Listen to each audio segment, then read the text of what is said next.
কুদ্দুস খান থেকে বলছি।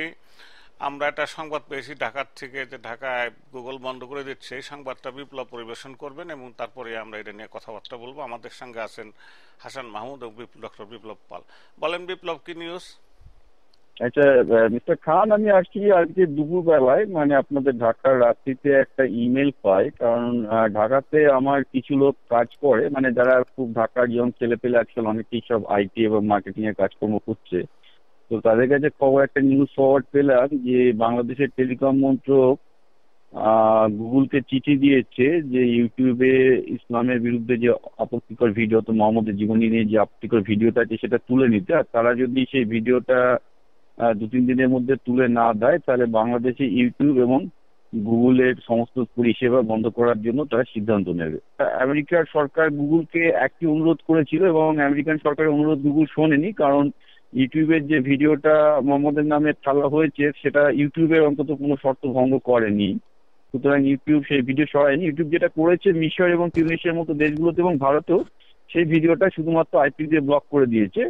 আর দ্বিতীয় ইমপ্লিকেশনটা হচ্ছে এই যে গুগল আদৌ বাংলাদেশ, যেখানে আমেরিকান সরকারের কথা শুননি সেখানে বাংলাদেশ সরকারের কথা শুনবে না, এটা বোধহয় ধরেই নেওয়া যায়। আচ্ছা, তারপরে বাংলাদেশের টেলিকম। মন্তব্য করেন দেখি। আর মাহমুদ সাহেব কি বলেন আপনি এই সিচুয়েশন? আপনি না এটা কতখানি সত্য সেটা তো আমি জানি না। একটা ইমেলের ভিত্তিতে আমরা কথা বলছি। না না না না, টেলিকম মন্ত্রক থেকে করেছে এটা। BG24 নিউজও আমি দেখলাম, এটা টেক নিউজও দেখলাম। এটা ঘটনাটা সত্যতা নিয়ে কোনো সন্দেহ নেই, কারণ আমাকে নিউজ লিঙ্কে ফরওয়ার্ড করেছিল। আমি তারপর নিউজ লিঙ্ক, এবং এটা নিয়ে এখন ফেসবুকে তোলপাড় হচ্ছে। ফেসবুকে আমি দেখলাম বাংলাদেশের বিশেষ করে যারা ফ্রিল্যান্সাররা, তাদের যে সাইটগুলোতে আছে তারা রীতিমতো আতঙ্কিত, কারণ তাদের রুজি রোজগার বন্ধ হয়ে যাবে। আমি নিজেও তো আতঙ্কিত। আমার কিছু ব্যবসা আছে বা আমার টিভি বাংলাদেশে শুরু করছি মাত্রই আমরা। ঠিক আছে মাহমুদ সাহেব, বলেন দেখি আপনার কি মন্তব্য। যদি তাহলে ব্যাপারটা সত্য হিসাবেই ধরে নিলাম, এই ধরনের উদ্ভট কর্মকাণ্ড জাতির সামনে আমাদের মন্ত্রণালয়কে আর দুনিয়ার সামনে বাংলাদেশকে একটা হাস্যকর ঠাট্টা তামাশার বস্তু হিসেবে পরিণত করে। এই ধরনের বন্ধ করা মানে জাতিকে একটা অন্ধকার গুহার দিকে ঠেলে দেওয়া, পৃথিবী থেকে বিচ্ছিন্ন করে। আর গুগল এটা তো শুনবে না, সেটা ফর শিওর। তাহলে সরকার যেটা করতে পারতো, শুধুমাত্র এই ছবিটাই যদি বন্ধ করে দিত তাহলে না হয় কিছুটা না, কিন্তু সেটাও সমস্যার সমাধান নয়। তার কারণটা হচ্ছে এখন ছবিটা গুগল থেকে ডাউনলোড করে অন্তত প্রায় 100 মতো সাইটে পাওয়া যাচ্ছে আজকে। এই যেখানে হাজার হাজার এরকম ইউটিউবের মতো ভিডিও শেয়ারিং সাইট তৈরি হয়ে গেছে, সেখানে শুধুমাত্র ইউটিউবকে আটকানো যায় না, প্রযুক্তিকে আটকানো যায় না, সেখানে আরো 100 মতো জায়গায় এই ছবিটাকে পোস্ট করা হয়েছে।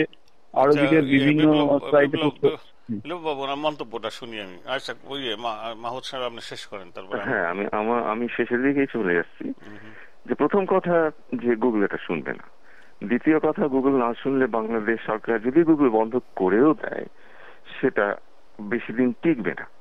আলটিমেটলি সরকারকে ওপেন করতেই হবে অনেক কারণেই।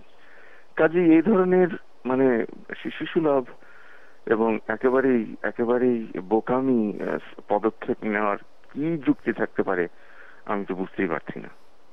আচ্ছা, আমার মন্তব্য হচ্ছে যে আমরা কেউ মানতে চাচ্ছেন না, বিপ্লব তো মানেনি নাই, মাহমুদ হাসানও মানতে চাচ্ছেন না যে ক্ল্যাশ অফ সিভিলাইজেশন চলছে। বাংলাদেশের লোক অত কঠিন মুসলমান না, লিবারেল মুসলিম বলে আমেরিকান স্ট্যান্ডার্ডে আর কি, আমি বলি না।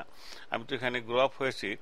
এটা ফিলিং আছে। ফিলিংটা হলো কি, যেহেতু হযরত মুহাম্মদ তাদের নবী, তার বিরুদ্ধে কিছু কথা বললে না বুঝেই একটা কি আদৌ বলছে কিনা, বললে কি বলেছে সে তা জানার আগেই একটা বিপ্লব শুরু হয়ে যায়, মারামারি শুরু হয়ে যায়, কাটাকাটি জ্বালাও আন্দোলন। এইটাই হলো মুসলিমদের ট্রেডিশন। সেই ট্রেডিশনটাকে মাহমুদ মানতে চাচ্ছেন না। ট্রেডিশন মানে কি, এটা তো একদিনে হয় নাই, 1400 বছর বা 1500 বছর হোয়াটএভার। অন্তত আমার কাছে আমার বয়সের শুরুর থেকে আমি দেখেছি, আমার মা বলেছে হিন্দুদের বাড়ি যেও না। ওই সমীরের সাথে আমার বন্ধু ছিল, সমীর বাড়ি যেও না, ওরা কাফের। তো তার থেকে একটা ফিলিং মনের মধ্যে সৃষ্টি হয় যে হিন্দুরা কাফের। বা আরো বলছি, যেটা মাহমুদ সাহেব অ্যাকসেপ্ট করতে চান না, সেটা হলো এটা ক্ল্যাশ অফ সিভিলাইজেশন চলছে, এটা কন্টিনিউ করবে, কতদিন কোথায় যায় ঠেকে। এটা যুদ্ধ আকারে হতে পারে, তৃতীয় বিশ্বযুদ্ধ হতে পারে, স্থানীয় যুদ্ধ হতে পারে, ছোট ছোট যুদ্ধ করে শেষ হবে। তো যুদ্ধ ছাড়া শেষ হচ্ছে না, কারণ মুসলমানরা তাদের যে একটা জিহাদ করার প্রবণতা, রক্ত দেবে, জান দেবে, কিন্তু ইসলামের ন্যূনতম কোনো এদিক সেদিক হলে তারা এটা মানবে না, এটাই আমার ধারণা। যে এটা হচ্ছে আপনি যে ক্ল্যাশ অফ সিভিলাইজেশন, এটা একটা তত্ত্ব, এবং এই যে যুদ্ধেরই তত্ত্ব। তাহলে এই যুদ্ধটাকে কিভাবে ব্যাখ্যা দিবেন আপনি? এটা একটা বই এর নাম, হ্যাঁ রাইট, 1985 সালে। হ্যাঁ, 85 সালে আমেরিকায় বেরিয়েছিল। হ্যাঁ বলেন। হ্যাঁ হ্যাঁ, এটা হচ্ছে স্যামুয়েল হান্টিংটনের বই এটা। তো উনি এই তত্ত্বটা দিয়েছিলেন, এবং সেই ক্ল্যাশ অফ সিভিলাইজেশন এটা না যেটা আপনি বলছেন, উনি এটার কথা বলেননি ওই বইতে, ওই তত্ত্বে। কাজে আপনি এই টার্মটা ইউজ করবেন না। আপনি যা বলছেন তাহলে ব্যাখ্যা কি দিবেন এটাকে? এই যে ক্ল্যাশটা হচ্ছে, এটা তো থামছে না, এটা বিশ্বযুদ্ধের চেয়ে বেশি দ্রুত ছড়াচ্ছে। এখন 25টা 26টা রাষ্ট্র না, কিন্তু মিস্টার খান, আমি অ্যাকচুয়ালি এক্ষেত্রে হাসান মাহমুদের সাথে একমত যে আমি এটাকে ইসলামের বিচ্ছিন্ন ঘটনা হিসেবে দেখতে রাজি নই। এই জন্যই নই যে গত 1 বছর ধরে গুগল এবং ফেসবুককে ব্যান করার জন্য ভারতেও অনেক চেষ্টা হয়েছে, এবং ভারতে এটা ধর্মীয় ইস্যুতে হয়নি।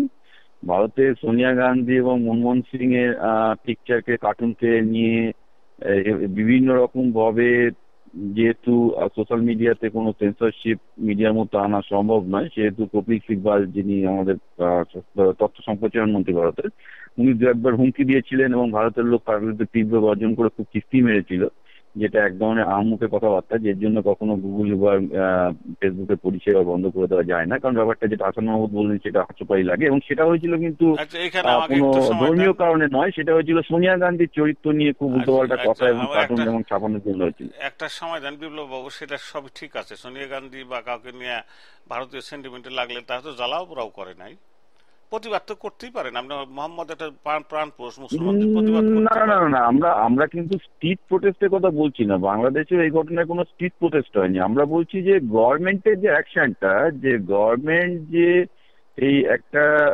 জনগণের ভাবাবেগকে রক্ষা করার জন্য, আমি জানি না সেটা কি করে সম্ভব, যে কিছু মূলতার মতো ডিসিশন নিচ্ছে। কারণ গুগল বা ফেসবুক বা ইউটিউব এগুলোর উপর নির্ভর করে কোটি কোটি, আজকাল বলতে গেলে বলতে পারেন যে একটা আমাদের যুব সমাজের একটা বড় অংশই তাদের আইটি পরিষেবার সাথে এগুলো যুক্ত, এবং তাদের কাজের জন্য এগুলো ভীষণভাবে দরকার। এগুলো বন্ধ করে দিলে সভ্যতার গতি, সে ভারতীয় হোক বা বাংলাদেশি হোক, পেছনের দিকে চলে যাবে। এটা তো যে কেউই জানে, এবং যেটা জানার পর হাসান মাহমুদকে প্রশ্নটা করছেন সেটা খুব সঙ্গত প্রশ্ন, যে কে কি করে এই ধরনের একটা সিদ্ধান্ত নিতে পারে। ঠিক আছে। আর সেকেন্ড একটা ব্যাপার হচ্ছে যে গুগলকে অনুরোধ করা এবং করা, এগুলো আমার কাছে খুব পলিটিক্যাল ব্যাপার বলে মনে হচ্ছে। আচ্ছা, ঘটনা হলো কি, আপনি মিশরের ঘটনা দেখেন। মিশরকে প্রেসিডেন্ট ওবামা থ্রেট করেছে, তুমি যদি এটা বন্ধ না করো, আমাদের প্রোটেক্ট না করো, তাহলে আমি তোমাকে $1.5 বিলিয়ন বন্ধ করে দেবো। তারপর দিন মিশর পুলিশ নামিয়েছে। এই যে ঘটনা হয়েছে কি, যে মুসলমানরা একটাই বুঝে অ্যাপারেন্টলি মনে হচ্ছে, সেটা হইলো কি তাদের থ্রেট করতে হবে, তাদের অস্ত্র দিয়ে। তাহলে কি আমেরিকার শক্তি নাই 5টা যুদ্ধ করার সময়ও নাই, মানুষ চায়ও না। এখন তো আবার গোটা 2 দিনই যুদ্ধ করতে বলেন নাকি? কিভাবে আপনি আমেরিকান ইন্টারেস্ট প্রটেক্ট করবেন? এইটার মধ্যে আমি ইসলামের অতটা গন্ধ পাচ্ছি না আপনি যা পাচ্ছেন, কারণ এই ধরনের ঘটনা ভারতেও তো আমি ঘটেছে। আমি আপনাকে বারবার করে বলছি, ভারতের দিল্লি কোর্টে, সুপ্রিম কোর্টে গুগল ফেসবুকের বিরুদ্ধে অনেকগুলো মামলা জমা হয়ে আছে। বিপ্লব, আপনি গলিয়ে ফেলছেন, কোর্টে যান, আপত্তি নাই, আপনি সবকিছু করেন, স্ট্রিটেও আপনি করেন। সেখানেও এই সিচুয়েশনটা একই রকম। সেখানে কোর্ট সরকারকে নির্দেশ দিয়েছে যে তারা গুগল বা ফেসবুকের বিরুদ্ধে কি ধরনের ব্যবস্থা নিতে পারে। এটা তো আরো বাজে জায়গায় গেছে, যে কোর্ট সরকারকে নির্দেশ দিতে বলেছিল, কিন্তু সেইখানে ভারতে প্রতিবাদের ঝড় ওঠে। এক জাজ ছিল দিল্লি হাইকোর্টেরই, সেই নির্দেশ দিয়েছিল যে ফেসবুকের পরিষেবা বন্ধ করে দেওয়া হোক, যেহেতু সোনিয়া গান্ধীর বিরুদ্ধে বিকৃত মন্তব্য করা হয়েছে। তারপর সেগুলো শুনে তো তার কোর্টের রায় শুনে হাসাহাসি হলো। তারপর সরকার খুব জনপ্রিয়তায় ধাক্কা খাবে বলে সেই ধরনের আর পদক্ষেপ নেয়নি। কিন্তু এইটাকে আপনি বিচ্ছিন্ন ইসলামের ঘটনা হিসেবে নেবেন না। এটা শুনুন, এটা যে ঘটনাটা ঘটছে সেটা হচ্ছে একটা ক্ষমতাসীন শ্রেণী। একটু থামুন। এই যে ঘটনাটা জনতার ভয়ের কারণে, পাবলিক জনমতের কারণে সরকার কিছু করে নাই। বাংলাদেশ পাকিস্তান তো উল্টোটা, জনমতের কারণেই সরকারকে গুগল বন্ধ করতে হস্তক্ষেপ করতে হবে, জনগণ চাইছে। না, জনগণ আপাতত যারা ফেসবুক বা গুগল ইউজ করছে তারা জনগণের এই মুহূর্তের বিরুদ্ধে গর্জে উঠেছে, কারণ তারাও জানে যে আমি আপনাকে আগের দিনে বলেছি, ধর্মের থেকে পেট বড়। পেট ফাঁকা পেটে ধর্ম হয় না। তারাও জানে যে এগুলো বন্ধ হলে তাদের পেটে কিল পড়বে। সুতরাং এই ধরনের কেউ মূল জিনিসকে কেউ সমর্থন করবে না। লোকে যতই ধর্ম ধর্ম করুক, নিজের পেটটা সবাই ভালো বোঝে। এই কথা আপনি যদি বলেন যে কোনো মুসলমান এটা বোঝে না যে নিজের পেট কিছু ভরবে, সে সে ধর্মকে আগে স্থান দেবে, আমি সেরকম মুসলমান দেখিনি যে নিজের ধর্ম, নিজের পেটের আগে ধর্মকে স্থান দেয়, বা সেরকম কোনো হিন্দুও দেখিনি, বা সেরকম কোনো খ্রিস্টানও দেখিনি যে নিজের পেটের আগে ধর্মকে স্থান দেয়। এটা আপনি যদি বলে থাকেন, এটা আমার কাছে তো আজগুবি মনে হচ্ছে। এবার মিস্টার শোনেন মাহমুদ যদি সাহেব যদি আচ্ছা কিছু বলতে মাহমুদ, চান সে ব্যাপারে বলুন। শোনেন, আমরা মনে হয় অফ টপিক হয়ে যাচ্ছি। হ্যাঁ অফ টপিক হয়ে যাচ্ছে। আমরা অফ টপিক হয়ে যাচ্ছি। আমরা we are bringing in 2 minutes things. এখন গুগল বন্ধ নিয়ে করা নিয়ে কথা, এটা একটা অত্যন্ত বোকার মতো পদক্ষেপ, এবং এটা বন্ধ যদি করেও বেশি দিন বন্ধ রাখতে পারবে না। ওই নিজের একটা বলে না যে to lick his own spit, এই ধরনের একটা কেলেঙ্কারি হবে। যা হোক, এটা আমরা প্রতিবাদ করছি। হ্যাঁ হ্যাঁ, গুগল বন্ধ করা, আমি আমি এই যে মাহমুদ সাহেব বারবার এড়াচ্ছেন কালচারটা, আমি যে ক্ল্যাশ অফ সিভিলাইজেশন না বলে কালচারের কনফ্লিক্ট তো বলতে পারি, সেটা কেন বারবার এটা হচ্ছে, এটার উপায়টা কি? এটা একটা সলিউশন চাচ্ছি আমি সাংবাদিক হিসাবে। আপনার একটা আইডিয়া কি যে কিভাবে এটা সলভ হইতে পারে? এই যে মুসলমানরা মোহাম্মদের নাম শুনলে, আমি জিজ্ঞাসা করেছিলাম এখানে স্থানীয় মুসলমানদের যে কি হয়েছে, কেউ জানে না। শ্যাম বাসিলের মুভি বেশিরভাগ লোকই দেখেনি, আমি দেখেছি বা 2-4 জন দেখেছে, বেশিরভাগ মনে করে না আমেরিকাকে ধ্বংস করো। আমার এইখানে লস অ্যাঞ্জেলেসের লোকজন বলে আমেরিকাকে ধ্বংস করো, আমেরিকা মুসলমানদের বড় শত্রু, সবসময় মুসলমানদের যুদ্ধ করে, মুসলমানদের আমেরিকাকে ধ্বংস না করলে মুসলিম বিশ্বে সমস্ত বিশ্ব মুসলমানরা জয় করতে পারবে না, দখল করতে পারবে। That's what they feel. মানে এই ফিলিংটারে আপনি কোনভাবে ব্যাখ্যা করবেন মাহমুদ সাহেব? সেটা, ওটা নিয়ে একটা আলাদা সেশন করতে আমি করার জন্য বলি। ওটা এখন আমাকে আসলে বাইরে যেতে হবে। কাজেই আপনি যা বলছেন it's true, it is true. আমি শুধু আপত্তি করেছিলাম ওই শব্দটা ব্যবহারের জন্য, কারণ ওই শব্দটা অন্য কারণে বানানোই হয়েছে। আচ্ছা, একটা শব্দতে যখন এত তুলপার হয়, শব্দটা উইথড্র করা যায়, শব্দ তো কিছু না, বিষয়টা সেই একটা বিষয়টা কারেক্ট যে একটা, আমি বরং এটা যদি নাম দিতে বলেন, আমি বলবো it's a clash of fundamentalism, it's a clash of আমি এটা অ্যাকসেপ্ট করব না। ফান্ডামেন্টালিজম না, শিক্ষিত মুসলমানরা একই কথা বলতেছে, এমএ পাস করছে, তারা ফান্ডামেন্টালিজম না। না, ওই যে রবীন্দ্রনাথ বলেছিল লোকটি বিএ পাস করিল কিন্তু শিক্ষিত হইল না। এটা হচ্ছে আলোকিত মন না হলে আলোকিত মন, তাইলে আমি 2 জন পাবো, আপনাকে পাবো, আমাকে পাবো। I don't see no more. মুসলমান বিশ্বে আলোকিত মনের বড় অভাব। তো সেটাই অ্যাড্রেস করেন আপনি, যতটুকু সময় আছে এটাই করেন, জান আপনার সময়টা আগে দিচ্ছি। এটা কি আলোকিত মনের বড় অভাব? তারা এই ইসলামের লিটারাল ট্রান্সলেশন হয়েছিল যেটা, এবং ইসলামের প্রতি মোটামুটি বিট্রে করে একটা একটা যে ইসলামিক ফর্ম তৈরি করা হয়েছিল, political Islam, which is against justice, against human rights and against civilization, সেটাকেই পেট্রোডলার এসে এখন একটা স্ট্রং স্ট্রাকচার দিয়ে প্রপাগেট করেছে। এবং আপনার এই বন্ধুরা, এই তথাকথিত যে শিক্ষিত বন্ধুরা, ওইভাবে ইনডক্ট্রিনেটেড, মানে তাদের মগজ ধোলাই হয়ে গেছে। তো এই জেনারেশনের কাছ থেকে আমি কিচ্ছু আশা করি না। এরা এই জেনারেশনটা জ্বালাও পোড়াও করতে করতেই মারা যাবে। নেক্সট জেনারেশনও কিছুটা এগোবে। কাজেই কয়েকটা জেনারেশন দিতে হবে, যখন আমরা এই খ্রিস্টান জগতের মতো, ওরাও ভায়োলেন্স করেছে 1000 বছর, তারপরে এখন শান্ত, মুসলমানরা একদিন শান্ত হবে। এটা আপনার কনক্লুশন যে আপনি টাইম নেবে, যা নেবার নেবে। বিপ্লব কি বলে না?